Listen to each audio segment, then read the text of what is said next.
really, really excited to have our guest speaker here today. This session is called The Authority Gap, and we're going to be talking about why women are still taken less seriously than men. And we've got special guest Mary Ann Sieghart, who's author of The Authority Gap, joining us, who's going to be talking us through all of the incredible research that she's done within her book and her findings, and also kind of talking about some of the solutions within that. Mary Ann has spent 20 years as a senior editor and columnist at the Times and won a large following for her columns on politics, feminism, parenthood, and life in general. She's also presented many programs such on BBC Radio 4, such as Fallout and Start the Week. And alongside that, she also sits on various and numerous boards as well. So welcome, Mary Ann. Thank you so much for joining us today. It's a pleasure to have you here and really excited to kind of be speaking with you and get into this discussion. Pleasure to be here. Thanks for having me. Amazing. So before we get started, please tell us a little bit about your book, The Authority Gap, and what is it about and kind of what drove you to write it in the first place? Okay, so the authority gap is a measure of how much more reluctant we are to take women as seriously as men. And I'm looking at authority both in terms of expertise and power. So when it comes to expertise, what I say is that we tend to assume a man knows what he's talking about until he proves otherwise, whereas for a woman, it's all too often the other way around. And as a result, women on the whole tend to get underestimated, they get patronized, they get interrupted when they talk or talked over. They will often make a point only to have their view ignored, and they will have their expertise challenged. And I think, most women probably listening to this have had one or more of those, probably all of them at some point in their career, and probably all of them in the past week. And when it comes to power, I think we are much more reluctant to accord women authority. So we are, particularly men, are uncomfortable with women in authority. Not all men, but a lot of men are still uncomfortable. And we just have to work a hell of a lot harder as women to be allowed to have the same authority that men have. I'm sure we're going to go into a lot more details. So that's just a sort of summary of it. And what motivated me to write it? Well, a lifetime, frankly, of not just me being at the wrong end of the authority gap, because actually I've been pretty lucky, I would say, in my career, because I was accorded so much public authority by the newspapers I worked for.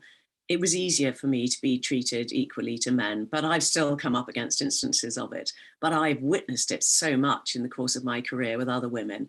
And so I just really wanted to do a shout out to the world to say, this is still going on. You may think gender equality has been solved. It really hasn't been. And let's just try and investigate our biases, look at our behavior, and try and do something about it. Thank you so much. No, it's an incredible piece of work. It's thoroughly researched. You've spoken and interviewed so many people and women across the world and recounted some of their experiences and their stories, and talk a lot about kind of the issues that women struggle and the barriers that women face at all levels of their career across society, as you mentioned, as they go through life in general. And then you also talk about kind of some of the solutions and how we can kind of look to tackle that and how we can change that. And also, I love the fact that you cover a lot of data within your book as well, and you have a lot of data to back that up. I think within my own work in Women in Control, I've used data and I've fallen back on data, and I find it such a powerful tool for us to drive that conversation, but also to kind of bring about change, because as we're going to be discussing, women struggle to get taken seriously. And when you try to bring up issues as a woman, you can be discounted as kind of being moany or emotional. So I think that data kind of really gives us that factual kind of information, which is really hard to argue with. So why do you think, gathering all this data is really important? Do you kind of have the same kind of views on it? Yeah, I had exactly the same feeling as you, that this had to be absolutely watertight in order for men to take it seriously. I mean, I think probably every female reader of this book will just go, yes, yes, yes. In fact, what one reader said to me, her neck muscles were aching because she'd been nodding so much. But there are still a lot of men who refuse to admit that it's even a problem. And I encountered so many men in the course of writing this book who would ask me what it was about. and would either start mansplaining to me from a position of complete ignorance about what it was really about, even though I'd been researching it for about 4 years, or they would tell me also from a position of complete ignorance that my thesis was entirely wrong, or it was outdated and this was no longer a problem. And I thought, can you not see the irony of behaving in exactly the way that I'm complaining about in the course of the book? You are challenging my authority and you are doubting my expertise, and you are basically telling me I'm wrong, even though I know more about it than you do. So they were, I mean, I almost could have said to them, QED, right? Anyway, yes, so it was partly to sort of prove to these male skeptics that we are not being oversensitive or paranoid or chippy or moany. This really is a proven phenomenon, and I have so much evidence to back it up. But also I wanted to give women the ammo. Yeah. Because both women, when they're complaining about this behavior, to say, look, this isn't just me being oversensitive or chippy or paranoid, this really is a thing, but also to reassure them. Because a lot of the time this sort of thing happens to you as a woman and you think, oh, maybe it was my fault. So I'll give you an example. I'm sure you have come across the phenomenon of making a point at a meeting or in a group of people and no one takes a blind bit of notice and the waters just sort of close up above your head. And then a man makes exactly the same point 10 minutes later and is treated like the second coming. Okay, so we've all had that happen. And then we think, oh, maybe I wasn't eloquent enough or articulate enough, or maybe I didn't make my point confidently enough. And we blame ourselves. Actually, no, we were just too female. Yeah. Because there was a fantastic research study which took a mixed sex group of people and it asked them to determine a child custody case. And they deliberately chose that subject because it's actually quite female stereotyped. It wasn't car mechanics or something. And they gave the group lots of pieces of information about the family concerned. But they gave a couple of individual members of the group an extra piece of information that the rest of the group didn't have. When that piece of information was offered by a man, it was 6 times more likely to be used in the group's deliberations than when it was offered by a woman. 6 times more likely, but the same information. And I think, you know, that really proves this phenomenon exists, that when a woman says something, a lot of the time, she can't get the other members of the group even to listen to her. When a man says it, they do.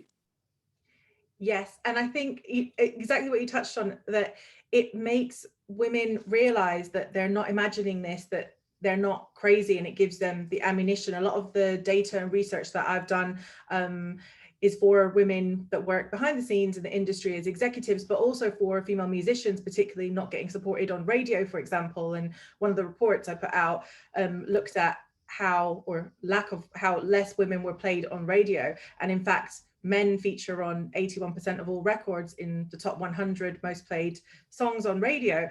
And giving that information to a lot of female musicians, and even doing talks across the industry with female musicians, a lot of them have broken down and actually cried within those sessions, because it's just this wave of relief, of actually realization that it's not them, that there is something that is behind this, that's going on. But yeah, wanted to get kind of suck into it and kind of delve a little bit deeper with you as well. So one of the biggest issues that I hear from women that I speak to across the industry is that they struggle to get taken seriously, and that's how they struggle to kind of get advance in their careers and progress. And in your book, you talk about these issues being embedded in society, that we're conditioned to believe that women are kind of less capable as we grow up. So I wonder if you could elaborate on that a little bit.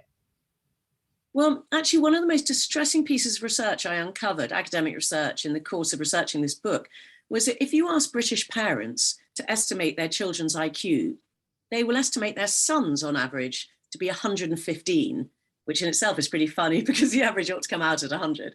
Anyway, their sons at 115 and their daughters at only 108. Oh no, sorry, 107, I think 107, which is a huge statistical disparity. Even though girls actually develop faster than boys, have a bigger vocabulary than boys, do better at school than boys. In fact, all the way through school and university, girls outperform boys, and yet their parents think they're not as clever. And so boys will subliminally absorb this notion of superiority, I think, from their parents from quite an early age. And I think girls also absorb subliminally this notion of inferiority, even though we know that boys and girls' IQs are actually identical except at the very far ends of the bell curve of the distribution. And so it's no surprise, perhaps, that in later life, adult males, if they're asked to estimate their own IQ, will put it at 110 on average, and adult females at only 105. But actually, women are just as intelligent as men. But we, because of these expectations that we've grown up with, we just have lower default assumptions about female expertise and female ability, which is really sad and utterly inaccurate. Yeah, it's very sad. And I always feel like we've kind of been lied to, or I've been lied to as I grew up. I feel like I was told that in the old days, or, women didn't have equality, and now we're in the new modern world, and things have changed. Women have the vote now, and things are equal. And I think that's one of the big barriers as well to kind of having these discussions and opening these conversations up, because everyone in society is made to feel like that was the olden days, and things are different now, and women have equality now, and then this is kind of like feeds into a lot of the issues. But also kind of, why are men more likely to have authority over women? Well, millennia of patriarchy have given them this privilege. And, we have been chipping away at it, and gosh, aren't we lucky we've got the vote now, and that sort of thing. And, in areas in which our performance can be really easily measured, which are objectively, such as education, girls are outperforming boys and young women are outperforming young men. So, if you have to sort of score a certain amount in an exam and no bias can come into play, then girls and women are doing really well. But as soon as you get out into the workplace, and it's much harder to judge the ability of a woman or the quality of a woman's work in such an objective way, then these biases all creep in again. Yeah, and, we've all grown up in a world in which men are basically in charge. 94 out of the top 100 British companies are still run by men. We don't have gender equality yet. I'm sorry. No, we don't. And that was going to feed into that and say, a lot of people, come to me and say, well, why have you started Women in Control? What's the need for it? And, why are you singling out women or this? But there's so many other organizations that have started in the industry. But the reason is because there's a need for it, because we don't have equality yet. When there's equality, then, we won't have a need for Women in Control to exist at all. Yeah, absolutely. You'll be thrilled to abolish it, I'm sure. But well, what was it? 81% of the music played on radio is by men. You need women in control. Definitely. And I wanted to kind of start on a really huge topic, which is the gender pay gap. So, women earn less across the industry in music, whether they work behind the scenes as executives or whether they are musicians. Recent reports that were published in 2020 showed that women are paid 30% less at Universal Music, 32% less at Warner Music, 26% less at Sony Music, 44.5% less at Live Nation, and 22% less at Apple. So that's for female executives. And the top 10 female songwriters in 2019 earned 70% less than the top 10 male songwriters. So I just wanted to share some real stats from the music industry with you as well, which are extremely shocking. That's really shocking. And I wonder whether it's because, so I've got a whole chapter in my book about, it's not just that men don't accord us equal authority, but some men don't even listen to us in the first place. So they're not reading our books, they're not following us on Twitter. So how can they tell whether we're as good as men if they're not even reading our books, following us on Twitter? But that may also be true in music, that, I will listen to both male and female musicians, probably roughly equally. I wonder whether men don't listen to female musicians, because it's certainly true with books. So for instance, on average, men will read 4 books by a man for every book by a woman, whereas women will read books written roughly equally by men and by women. Well, I'm afraid I didn't come across research on music, but I bet that's the case. Yeah, I don't know if there's exact research that's been done on that, and that would be absolutely fascinating. But I do know that myself, even being working as a music manager, whenever I started working with female musicians and taking them to radio stations or heads of radio for playlists or heads of, some of the digital service providers to get support, I was told things like, our female musicians don't test well with our audience. female musicians get skipped more. And this was a perfectly kind of acceptable response that was given, which is something obviously we kind of now speak about and say this. People get shocked when, you know, that I say that this has happened commonly in meetings, and it happened commonly up until a few years ago. So this was, you know, brazenly people saying that, you know, women and female musicians don't test well with their audience. So it'd be great to kind of hear some more data and in research if that has been done in that area as well. I mean, you know, it may be that basically their audience is about 50% that of men's, because women will listen to male singers, but men won't listen to female singers, which is pretty tragic. Yes, and in my report that I did as well last year, looking into radio, when I was talking about men kind of featuring on 81% of the records, it's kind of been dubbed the collaboration age, and that's been tracked by data from the official charts company and the BBC, where women are having to collaborate with men in order to get played on radio or appear in charts, as well as male acts are kind of taking the lead and asking for female acts to be just kind of giving their vocals or be featured musicians as well. So I think that all kind of feeds into it. But I think what's really important is that we talk about it, because if we don't kind of create awareness of these issues and what kind of carries on and what goes on, then we won't be able to make any change, you know, in the music industry, but you know, wider than that across society as well. That's so true. I mean, you know, I often, if I do this in front of a live audience, I ask people to stop and think, what were the last 5 books they read? And then how many of them were by women? And then I say to the men, you know, if you're someone who's read 50-50 books by men and women, congratulations, but you're very rare.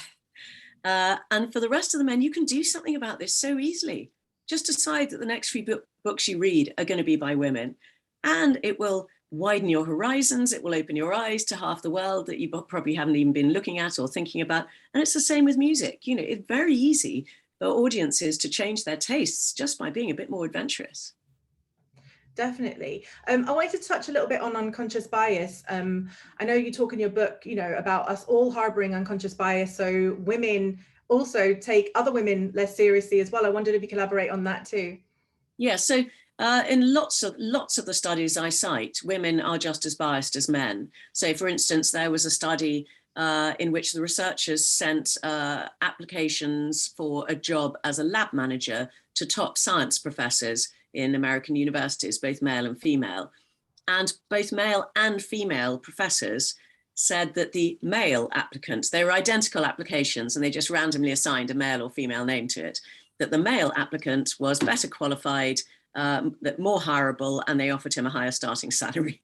So these are women doing it too. And you think, how can women be biased against their own gender? You know, I think I'm a feminist. I've written a whole book about this. I still suffer from this unconscious bias. And it's called unconscious for a reason. It is not deliberate. It's something that we've just been imbued with from birth because of what we've seen around us. We've probably seen our father going out to work more than our mother. We've probably seen him earning more than our mother. We may have seen him having more authority at home than our mother.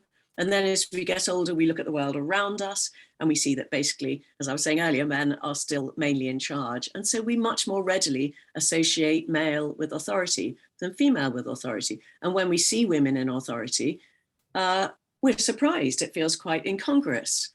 And, you know, I make the analogy that for my grandparents, probably seeing a woman behind the wheel of a car was really unusual. And they would sort of recoil a bit and say, oh my God, there's a woman driving. And for my parents' generation, seeing a woman wearing trousers at work was pretty incongruous because, you know, you weren't really supposed to do that then. It was seen as quite daring. And now, of course, we don't think twice seeing a woman driving or a woman wearing trousers. And I hope that in 2 or 3 generations' time, we'll feel the same about women in authority. And that will help to change our unconscious bias because we won't have this sense of incongruity. But I just want us to change faster than that. So we can't change the bias itself. It's called unconscious for a reason, but we can notice when it manifests itself. So even I will occasionally find, I will hear, say, a young woman being interviewed on the radio, and maybe her voice is quite high and she sounds a bit childish in the way that men can't because their voices break. And my first reaction will sometimes be, oh, I wonder if she knows what she's talking about. And then I'll say to myself, no, stop it. Listen to the content of what she's saying and don't judge her on the pitch of her voice. So I've learned to self-correct but you do have to self-correct in order not to let this bias creep into all your interactions with people, women as well as men. Completely. And that's why it's so important to talk about it, because once we're aware of all the things that we all might do by unconsciously, by kind of not realizing it, by, stereotyping women, or I was thinking about this the other day. I was thinking, wouldn't it be an interesting exercise if we actually started to judge men in the same way that women get judged by their appearance? You know, if a man's come on the TV, oh, he's balding, oh, isn't he put on weight, oh, look at his eyebrows, they need a trim. You know what I mean? Women get judged so much more harshly with everything, like you said, from their voice, what they're wearing, their appearance, everything kind of factors into that. Kind of leading on from something that you said a little bit earlier on, about kind of gender roles. I've spoken to managers and business owners who have sometimes even hidden their gender, or their name is kind of gender ambiguous, and they say that they've been treated better when it's been assumed that they were a man. And there was a fascinating story in your book from Martin Schneider, editor of the Front Row Central, who discovered that he was being treated differently to his colleague Nicole. And I wondered if you could tell us a little bit about that. Yeah, so Nicole always used to complain that clients were really difficult to deal with, and they took ages to get back to her, and they challenged her and they questioned her. And her boss used to complain that she was too slow in doing her work, and why was Martin so much faster than her? And then one day, Martin sent an email to a client who was normally very easy, and found this client incredibly difficult and slow and challenging and all this sort of thing. And he suddenly realized he'd sent it under her signature rather than his by mistake. And so he decided as an experiment to use her email signature for 2 weeks. And he said it was transformational. And he said to her, God, I don't know how you manage. And she said, well, I know, it's absolutely terrible. She swapped with him, and she had the best 2 weeks of her career. And actually, there was an online marketplace company called Bitchy, run by 2 women, who decided to invent a fictional male partner called Keith Mann. And they used to send emails out under Keith Mann's name because it was transformational. It was just so much easier. And in fact, one of the most interesting chapters I found to write was the one I wrote on the experience of trans men and women. And the reason was because normally, if you're a woman and suppose you've got a male colleague at the same level, he gets promoted and you don't, and you think, I wonder if bias and sexism played a part in that. Terribly hard to prove, because maybe he was just better than you. But if you look at the experience of people who have lived both as a man and a woman, they're exactly the same person. And you're not comparing 2 different people. You're comparing the same person with the same ability and intelligence and experience and personality and body of work and all that. And if they get treated dramatically differently, when people think that, start treating them, but when they're living, say, as a man rather than as a woman, you have isolated the one variable that matters, which is gender. And so I came across this story of 2 science professors at Stanford who, by coincidence, transitioned in opposite directions at the same time and became friends, therefore, and used to compare notes about their experiences. Ben Barres, a neuroscientist, once he started living as a man, he said, I've had the thought 1,000,000 times, I'm just taken more seriously now. My work's taken more seriously. The same damned work, as he put it, is taken more seriously now that people see me as a man. And someone who didn't know his history was overheard saying at the back of one of his seminars, oh, Ben Barres gave such a great seminar today, but then his work's so much better than his sister's, i.e. his own work. Meanwhile, Joan Roughgarden, an evolutionary biologist, started living as a woman, and she was really shocked by the difference it made to her life. And she had been so unaware of her male privilege before.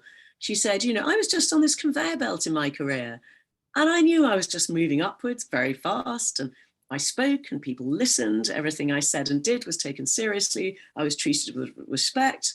Once I started living as a woman, well, guess what? She said I was talked over in meetings. I couldn't make a point that was, unless a male, repeated the same point, it wasn't taken on. My relative pay started falling. I lost my seat on the university Senate committee. She said, to start with, I was sort of flattered. I thought, well, if I'm going to live as a woman, I'm darn well going to be discriminated against like other women are. And then she said, well, the novelty of that's worn off, I can tell you. And her conclusion was, men are assumed to be competent until proven otherwise. and women are assumed to be incompetent until proven otherwise. And these, I just think these experiences are such great proof of the existence of the authority gap, because these people have really seen the difference it made to their lives. And actually bigger studies of transgender people have shown exactly the same effect, particularly for trans men, saying they just get respected so much more once people see them as men. Yeah, that when I read your book, that was the first time I'd kind of come across and read a story about this, and I thought that that was an extremely fascinating way to look at it for someone who's had the experience of living as a woman and then transitioning to a man, or vice versa. And the fact that you kind of expressed that story of Ben Barres and Joan Roughgarden was extremely fascinating, and I think, like you said, goes into kind of being a real evidence-based kind of proof of the real issues that kind of exist for women in the industry. In your book as well, you coined a number of terms, manderestimation and mandermind. I wonder if you could explain to us what they mean. Well, they're sort of self-explanatory. Manderestimating is men underestimating our ability, and mandermining is what happens to us. We just feel so undermined by all these instances of authority gap type behavior, being interrupted, being talked over, being patronized, being ignored, having our expertise challenged. These are very mandermining, I think. Yeah, definitely. I kind of, myself, I've been working as a music manager in the industry for over 15 years. And in my experience, I've been thrown off festival stages when my act is on stage performing. I've been refused entry to shows when my artist is headlining. I've been completely ignored backstage by production crew, even when there's like a big technical issue to deal with, and have been regularly and routinely dismissed as, an assistant or a groupie. You also mentioned in your book as well about MP Dawn Butler being mistaken as a cleaner on her first day.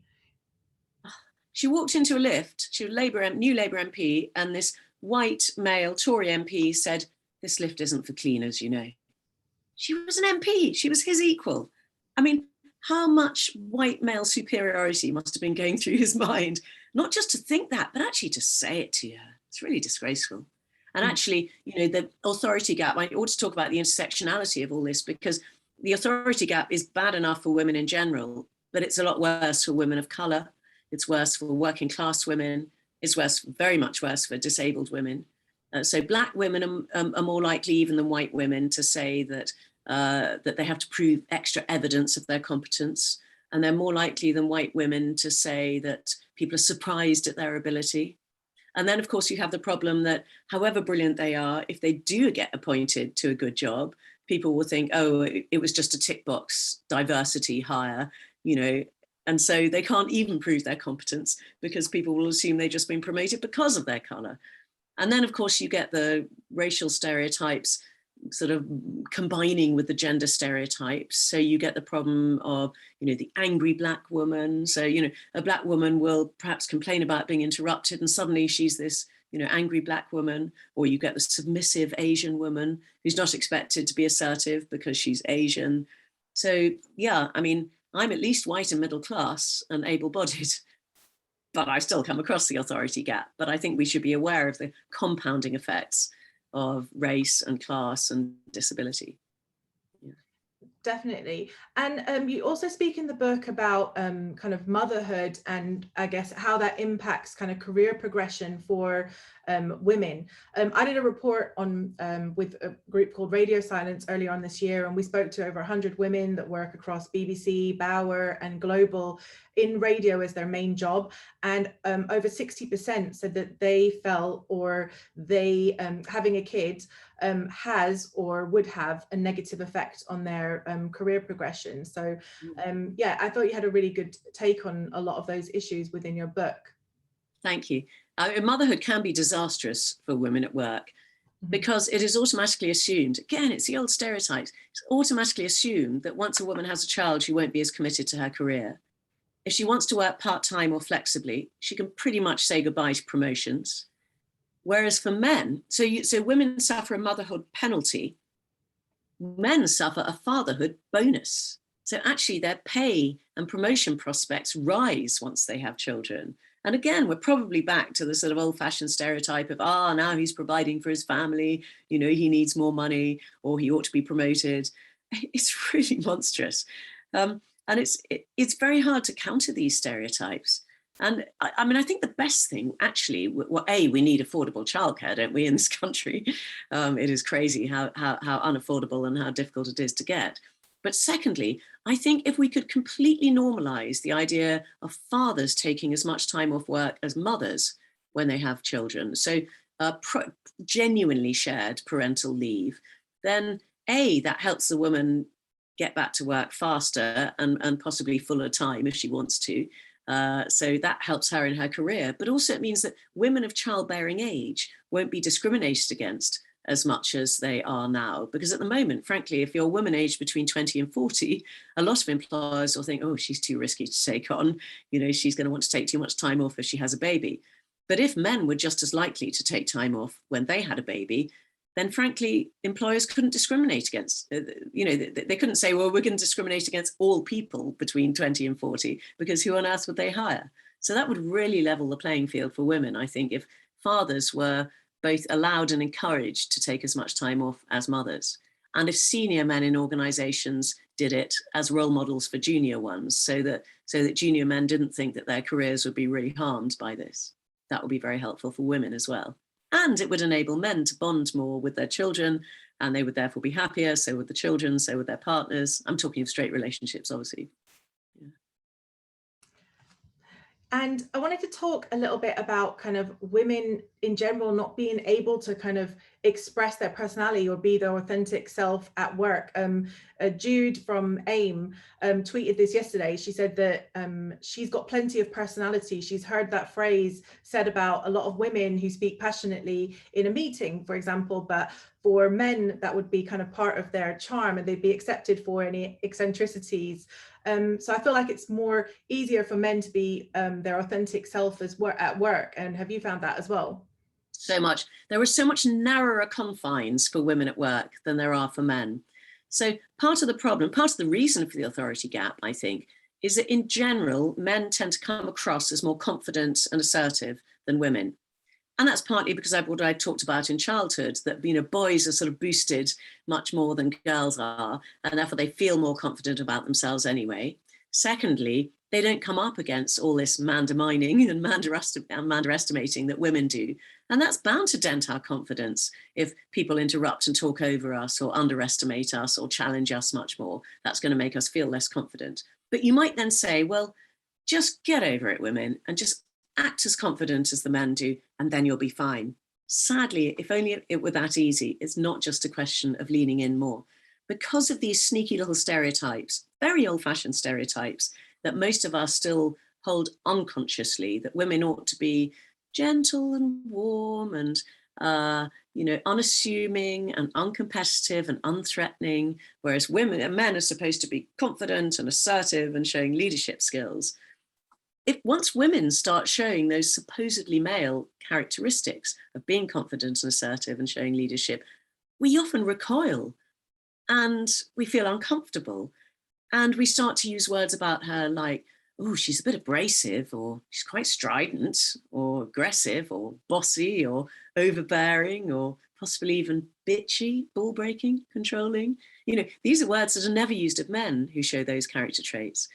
And as a result, we often dislike women who are like that, women as well as men do. And the trouble is, you might then say, oh, well, women need to grow a thicker skin. Who cares if we like them or not? But actually, likability is a really important factor for women when it comes to hiring and promotion, much more than it is for men, particularly when it's men who are doing the hiring or the promotion.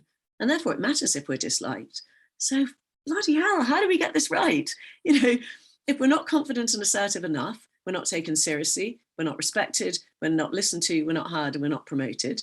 If we are as confident and assertive as the men, we're disliked, and therefore we're not heard or promoted in the same way. So we have this incredibly narrow path to navigate. Basically, what this research shows is that if we add sort of oodles of warmth to our personality and our presentation, we can just about navigate that path.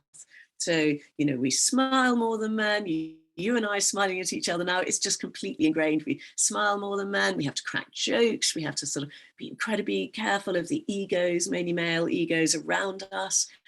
This is exhausting. And we can't just be our normal selves, because we basically have to, as I say, the confines of personality that we have that are put on us that simply aren't put on men. We need the agility of an Olympic gymnast on a balance beam to get this right. And men can just saunter across the floor. It's so much easier. Yeah, it's so tricky. We were talking just before we came live as well about a story that I shared on socials yesterday about certain male figures in the industry kind of describing me as a bitch or difficult to deal with over my career. And this was told to me recently as well. So it's kind of, you know, those qualities that you consider in women are kind of like bossy or abrasive or unlikable, but those are considered really strong leadership qualities in a man. So as you said, it's really tough kind of tightrope that you have to walk. And a lot of women come to me for advice kind of dealing with challenging and difficult situations. And it's so difficult to kind of advise people on how to deal with those situations individually and personally. But what would you say if you had any advice for anybody that's kind of experiencing any of those situations? Well, I'm speaking as someone who's been caricatured in Private Eye as Mary Ann Bighead, which, I mean, literally, they used to do a column every fortnight in Private Eye with my picture at the top called Mary Ann Bighead. And it could have been subtitled Woman Know Your Place. I mean, I was definitely no more big-headed. In fact, I don't think I was anything like as big-headed as most of my male colleagues. Mm-hmm. But just the fact that I acted as if I had as much right to be in the room as them made me big-headed. I mean, boy, it's hard.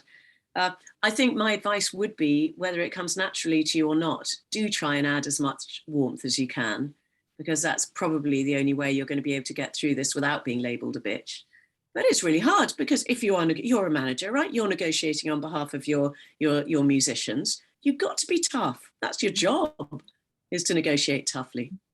And yet male hirers say they're 5 times less likely to want to work with a woman who negotiates than with a man who negotiates.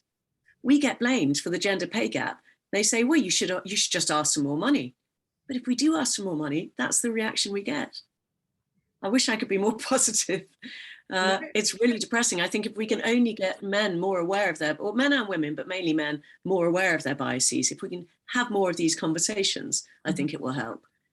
But, you know, it's an exhausting process. It is extremely exhausting. And I've had situations which happen many a time where, you know, people that I'm trying to work with or negotiate with will try and bypass me and go directly to my artist, or I'll hear messages from my artist who said they don't want to deal with me because I'm too difficult to deal with. But I've had to learn to take it as a compliment over the years to say, well, yeah, you know, I'm going to negotiate the best deal for my client on the best terms. So I kind of take that as a compliment, but it is exhausting. And I wanted to touch on that. I think it's important, you know, myself, I've been doing management for over 15 years, but I think within the first decade of my career, kind of starting the industry, really young, really ambitious, really confident, and really believing in myself. And I just slowly, I was knocked down, and that really chipped away at my confidence. And that's kind of one of the reasons why I started Women in Control Up, because I found myself in a place going, hold on, who am I? I've changed how I dress. Because, you know, I didn't like being flirted with in meetings, so I started to cover up. I stopped wearing high heels. I've been questioned on how I dress. You don't dress like a manager. Oh, you know, when I spoke about not being able to get into shows, they were like, well, you're wearing a baseball cap. You don't look like a manager. So what do you expect? So it's exhausting as a woman to kind of have to experience this year on year on year, and it chips away at your confidence, and you start to feel invisible. And that was definitely my experience in the industry. And I wanted to ask you, you know, what is the real impact of all of this over years on women? You related it to kind of compound interest in the book, and I wondered if you could kind of share that with us. Yes, so what I say is each instance of this sort of behavior may seem small and trivial. I mean, very annoying, but basically small and trivial at the time. But I think it rolls up like compound interest over a lifetime to create this great gap in both opportunity and achievement between women and men. So for instance, 70% of men will evaluate a man more highly than a woman for achieving exactly the same goal, research shows. So, no wonder men get promoted more quickly than women. No wonder they get hired more readily than women. Women are 30% less likely to be invited for interview, even when they're as qualified as a man. So, this really does have an enormous effect, not just on our confidence, but also on our careers. And therefore, we mustn't just sort of dismiss it and say, it's just sort of middle-class corporate feminism complaining or something. It really matters. No, it really does. I'm just noticing the time, so I just wanted to just remind everybody, please do submit any questions and we will try and save some time before we close the session to answer those. But I also wanted to talk to you about kind of solutions, because I know, your book is focused around what we can actually do to make changes. And what are some of the solutions that you think organizations should be doing more in the early stages or the middle stages of kind of women's careers? Okay, well, I've got 140 solutions. I counted the other day in the back of the book in the last chapter. So because every individual instance is small, there's no one silver bullet that will deal with them. It's lots of little things. But I think, okay, so for instance, first of all, take a look at your organization and see how many women and men you've got in it and at what level. So start with a baseline of, is there a problem here? It's pretty likely there will be. First thing, get all the women into one room if you can, give them a drink if you like, ask them to open up really candidly about their experiences. And, they can anonymize the people they're complaining about if they like, but it's really important that the people at the top of the organization understand the extent of the problem, what the lived experiences are of the women in that organization. And then they've got to be motivated to want to change it. So that's the beginning, because I think a lot of people, probably in your industry particularly, think, oh, I'm really liberal. It's not a problem here. The chances are it really still is a problem and you're just not aware of it. So accept that you and probably everybody in your organization, however liberal or intelligent or even female you are, have these biases. And then you've got to start to counteract. So first of all, measure the whole time, measure how well you're doing and keep measuring. And measure also in a disaggregated way. Are women of color having a worse time than white women, for instance? Next thing you can do is have blind applications for jobs. So get someone to redact the name of the person and any clues to whether they're male or female before you decide to invite who to interview. You can't do blind interviews, of course, but what you can do is be very rigorous about what sort of person you're looking for and what sort of skills they need to have, what sort of experience they need to have, and then measure them absolutely against that, not by hunch, not by, oh, I really liked him, or, oh, I wasn't sure about her. I thought she was a bit boasty or a bit abrasive or a bit strident or whatever, because that probably tells you more about your own stereotypes than about her. Don't say, oh, I think he'll fit in better, because then all you're doing is hiring more people in your own image. And actually fitting in is not necessarily a good thing, because actually more diverse groups tend to make better decisions than more homogenous groups. Gosh, there are so many more things, but that's quite a start. That was a great start. And as you mentioned, there are over 100 in your book. So, people kind of go out there and definitely read it. It's got such a vast array of research and information. And like I said, very, very solutions focused, which is what I really loved about it as well. And we, myself and you both believe that kind of empowering women at the top means that we'll have the kind of best chance of closing the authority gap. But why do you think that having more women in leadership positions is going to improve things? Because I think one of the main reasons for the authority gap is that we still associate male with authority so much more than female with authority. And I think once we start to get used to having more women in charge, we will stop sort of feeling uncomfortable with the idea of it. And so I think that's actually really important. Sociologists have this, social psychologists have this term called status incongruity. And what it means is, because we're so much more used to seeing senior women, when we do see senior men, when we do see senior women, we tend to, as you say, find fault with them more, feel uncomfortable with the idea, because it just goes against stereotype. I think once they're less incongruous, we'll have less of that unconscious bias. So I use the example in my book of my grandparents probably finding it really unusual to see a woman driving a car. And now we wouldn't think twice about seeing a woman driving a car. so I think we will have, sorry, I think I've said this to you earlier, haven't I? I'm getting, no, I haven't. All right, good. I did an event a couple of hours ago. So, sorry. And my parents' generation thought it was quite weird and daring to see a woman wearing trousers at work. You know, now we don't think twice about seeing a woman wearing trousers at work. And so I think once we start getting used to seeing more women in authority, it will feel less incongruous. And also they're very good role models for younger women. And that really matters too. It's extraordinary how much difference role models make. So there was a great study done with female and male students, asking them to speak in public. And they were given these sort of VR headsets in which they saw this big audience. And subtly at the back of the room, there was a portrait either of Angela Merkel, Hillary Clinton, Bill Clinton, or none at all. And when the young women were subtly exposed to the pictures of either Angela Merkel or Hillary Clinton, they spoke for 50% longer, and that started to speak for the same amount of time as the young men. Before, they spoke for much less time, and they spoke more eloquently. Now, isn't that amazing that just such a subliminal role model as that can have such a dramatic effect on young women and their confidence? Completely. I wanted to touch on confidence as well.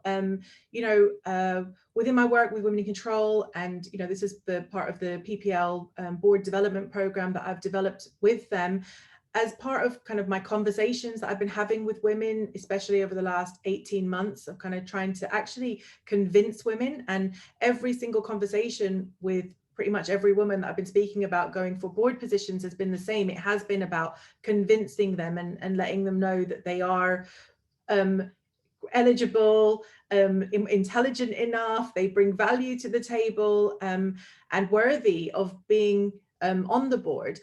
Why do you think that this is such a widespread issue?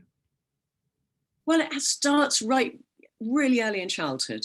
So if you look at boys playing or talking together, most of what they do is quite boastful competitiveness. So it's, oh, my dad's got a bigger car than yours, or I scored more goals this season than you have. I can kick the ball further. And that's actually how they bond, and it's how they interact together. And that is teaching them to act in that sort of way. Girls have exactly the opposite peer pressure. Well, but both from their parents and teachers, but also from each other. So the way that girls bond in a group is to be self-deprecating, to do themselves down, to say things like, oh, I'm useless at maths, or I hate my hair, or my bum's too big. And that's actually how they bond with other girls. And if a girl started behaving like a boy and started saying, oh, I'm great at maths, or I'm better at this than you are, she would be ostracized, right? And this continues into adulthood. So women tend to bond by admitting vulnerability to each other. Men hate admitting vulnerability to each other. And so you can see what happens at work as a result, that women are used to being modest, to being self-deprecating. And the problem is that people then believe them. So if they say, oh, I don't think I'm ready for this board, then the headhunter will think, oh, she's not ready for this board. Actually, the headhunter should understand that that's the way women have been taught to behave by society and by their peers. And which is why a man is much more likely to apply for a job, even if he only fits 6 out of 10 of the specifications, whereas a woman will think, oh, I only meet 8 out of 10, I'm not qualified for this job. And they need encouragement. I think managers and organizations need to realize they have to encourage women to apply for things. They have to tell them that they're as good as they are. And they have to do the opposite for a lot of men, because men will over-promote themselves. And so, they might say, actually, I don't think you are ready for promotion yet.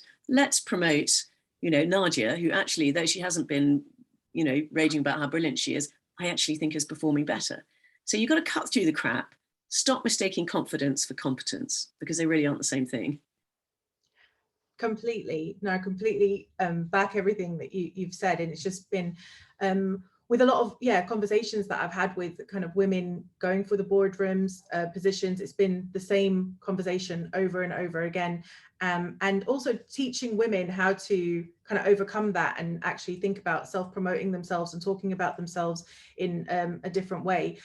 It'd be interesting. Sorry, can I just interrupt for a moment? Yeah. The trouble is that they also get penalized for self-promotion in a way that men don't. So it's just like confidence, that if women do self-promote, they're Mary Ann Bighead, So it's very difficult that for a woman, she has to draw attention to her achievements in order to be hired or put on a board or whatever, without being penalized for being seen as self-promoting. And that's really hard. Yeah, and it doesn't come naturally to us for all of those reasons that you kind of outlined. And as women, especially in the industry, we kind of tend to keep our head down and be really focused on doing incredible, great work. And we somehow believe that we're going to get noticed for that or promoted from doing that great work, whereas men kind of go into positions and make more strategic relationships, and then kind of advance their careers by kind of having built those relationships and kind of thinking about it from that kind of point of view. So I think it's about also kind of women kind of stepping up as well. Not to put, I don't like to put the onus onto the party, but I'm just saying in my own experience, I had to understand exactly what was actually going on in the industry around me, but also what could I do myself to change that. And I had to step out of my comfort zone and start to put myself out more and speak to other women in the industry, which is when I found out that these problems that I was going through weren't just my own problems. Every kind of woman in the industry was kind of having similar experiences. Before we were talking, before we went live as well, we were kind of wondering, how many men would join the session today. And I think that's a really important part of the conversation. So if there are any men in the session with us, please do say hi. A lot of men that kind of I engage with or I speak with as part of Women in Control, they always ask, what can I do to be an ally, and how can I help, and how can I be part of the conversation? Okay, there are so many things men can do. I mean, first of all, it's not that I want to sell copies of this book. Get it from the library if you like, but please read the book, because I think the more men who read this book, the more likely it is that the world will change. In fact, one woman was saying that she put it on in her car on a long car journey, so her husband had to listen. And she said it's been transformative. She said he actually listens to me now and he asks me questions. And I just think if we can change the world one husband at a time, we're going to get somewhere. So that's the first thing I can do. But I think secondly, well, there are two things. One is you can be a mentor or a sponsor for more junior women in your organization or in your industry. And that will really help. So understand that it's hard for her to self-promote, but it's easy for you to promote her. I don't mean promote her literally in the sense of giving her a better job, but to go around the industry and say, this woman's really good, I think you should have her on your board or whatever. It's much easier for her if someone else says that on her behalf because of the constraints we have on self-promotion. And particularly having a man speaking out for her, sadly, I mean, it's part of the argument of the book, is that men are more influential to other men than women are.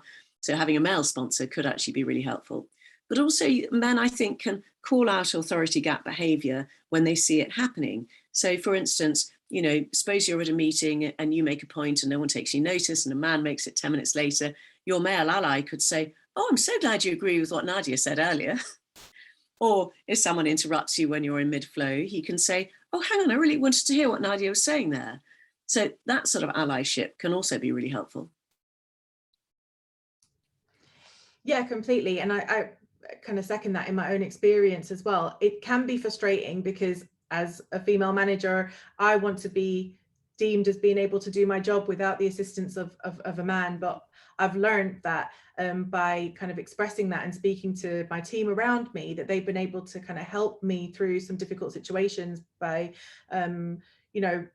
having to let me into gigs or having to confirm that I am indeed the manager, or speaking out for me when people are obviously trying to bypass me in situations. We've just got time for a couple of questions that have come in. Liza Buddy says, this is fantastic. I thought I was the only person who felt the not good enough to be a board member. I think as a woman, I constantly compare myself on how good I am to others, men and women. This has been so thought-provoking and feel less alone in this. Oh, thank you. Good, Really glad to hear that. Yeah. So it wasn't actually a question, but you are not the only person who feels you're not good enough to be a board member. Have you had any experience of that, Mary Ann, speaking to other women that kind of don't feel like they're good enough to do something? Oh yeah, I mean, women, I think I'm right in saying, I'm sorry, I'm quoting a study and I can't quite remember, but I think women are twice as likely as men to suffer from imposter syndrome, which is basically this. Just anecdotally, I was talking to my husband about it and I said, do you ever feel it? And he said, yes, I do, but in a sort of quite exciting way. It's a bit like taking a corner too fast. You know, can I blag my way through this meeting, even though I don't really know what I'm talking about? But I don't think that, well, I expect some men feel the really sort of confidence crushing feeling of, I have no right to be in this room. But I think women feel it much more. And I think you just have to take a really deep breath and say, I'm going to go for it anyway. That's your only hope, is to go for it anyway. And, you know, I've suffered it, but, you know, no job which is easily done in the, you know, in the first few months is a job worth doing, frankly. You know, it's got to have quite a steep learning curve and to be quite challenging at the beginning for it to be interesting. And I think you've just got to take a deep breath and be brave. Yeah, 100%. We've had an anonymous question that has come in, who says, as a producer and audio engineer, do you think it's worth faking a male manager or partner to promote more respect? I wish it weren't true, but I think it might be quite funny to do as an experiment. And then next time you're treated with disrespect, you can actually tell the person that story and say, isn't it interesting how much easier it is when I give myself the name Henry rather than Mary Ann, and make them aware of what they've been doing. Yeah, I would think it would be quite sad if that's what somebody has to do to kind of gain that respect, but I think it is a very interesting exercise if you could try it out and notice the difference and say, hold on a second, I've been treated completely differently now. This is, and like you said, call them out and speak to them about it. I think that would be great. Another question that's come in, what should you do when you're getting ignored? If you make a fuss about being ignored, then you get a bigger reputation as a bitch. That is really hard. And I would say, try and find yourself an ally to do exactly what I was saying earlier. So, you know, when you're ignored, get the ally to say, oh, hang on, I thought that was a really interesting idea. I really think we should be doing that. We need other people to affirm us. And actually, men are much better at affirming what other men say than women are at what other women say. So men don't affirm women on the whole. They do affirm other men, but we need people to affirm us. So as women, we should definitely go in there. I tell the story in the book of Obama, in the early days of his administration, had 3 women on his team, and they were vastly outnumbered by the men. And they were really having this problem getting listened to at meetings. So they devised what they called their amplification strategy. And whenever one of the women made a point, the other 2 chimed in and said, oh yeah, that's really good. Yes, we should definitely do that. And the men started to listen. So I think that's the only answer. Yeah, I love that. And just one final question. Mary Ann, I've tried to bring up the issues of bias as well as racial bias in my workplace many times. And HR told me that unconscious bias training, making men aware of their biases, doesn't work because it doesn't change their biases. But obviously that isn't the point. I feel like many in senior positions know that true change lies with men. And sometimes I wonder if they know deep down and that's why they don't even try. They don't want to change the power imbalance. So are they just stupid and unaware? Well, the HR managers are right in some sense that mandatory unconscious bias training doesn't work very well, and sometimes even has the opposite effect because people resent having to go. But what it does do is raise awareness. And I use the analogy that, you know, if you went to a lecture that told you that fats and carbs were fattening and that you could lose weight by cutting them out of your diet, you wouldn't lose weight by going to that lecture. You'd only lose weight if you actually acted on it. So unconscious bias training only works if we're then prepared to act on it. But as to the second half of your question, of course, people hate losing privilege. And often they want to pretend that it's not there, or possibly not even aware that it's there. So I say that for men, it's a bit like swimming in a river with the current. You don't feel the current, but you see the banks racing past you and you think, God, I'm a good swimmer. And then you see women struggling to make headway in the opposite direction against the current. And you think, well, they're just not as good at swimming as I am, because you don't feel the current. Put the 2 genders together in a swimming pool and you'd find it was quite different. So I think just making men aware of the fact that this exists. And you know, some men aren't going to want to, but others, as I say, can actually gain from gender equality. This was the most cheering thing I found in the book, is that men in more gender equal countries and in more gender equal relationships are twice as likely to say that they are satisfied with their life, half as likely to be depressed, much less likely to get divorced. They drink less, they smoke less, they take fewer drugs, they sleep better at night. And here's the complete clincher, they get more frequent and better sex. So guys, what is not to like about this? You may think that you're going to suffer if women get more power. You probably won't. You'll probably have a happier life. That's a great point to end on. Thank you so much, Mary Ann, for having this conversation with me and sharing so much insight from your book. I definitely recommend that you go and read it. Like Mary Ann said, you can purchase it or kind of borrow it from the library as well. And we've had some comments come in from some of our attendees. Sylvia Hines says, thank you so much. It was very inspiring and uplifting. And Charlotte said, it was such a good, important chat, but also exhausting. We've got a long way to go. Thank you for having these discussions. And Helen says, thank you as well. But yeah, I just wanted to express my thanks for joining us and telling us and sharing so much of your experiences. Thank you. Well, thank you, Nadia. It's been a great conversation. You're a great interviewer. Thank you. And I wish you all the very best, all of you who are watching. Thanks a lot. Thanks everyone for joining, and we'll be back again at the end of October. And actually we're talking about confidence and imposter syndrome in our next session. So I'll be sharing the link on socials for anyone that wants to join that. But thanks for joining us today. Thank you and goodbye. Great. Thanks.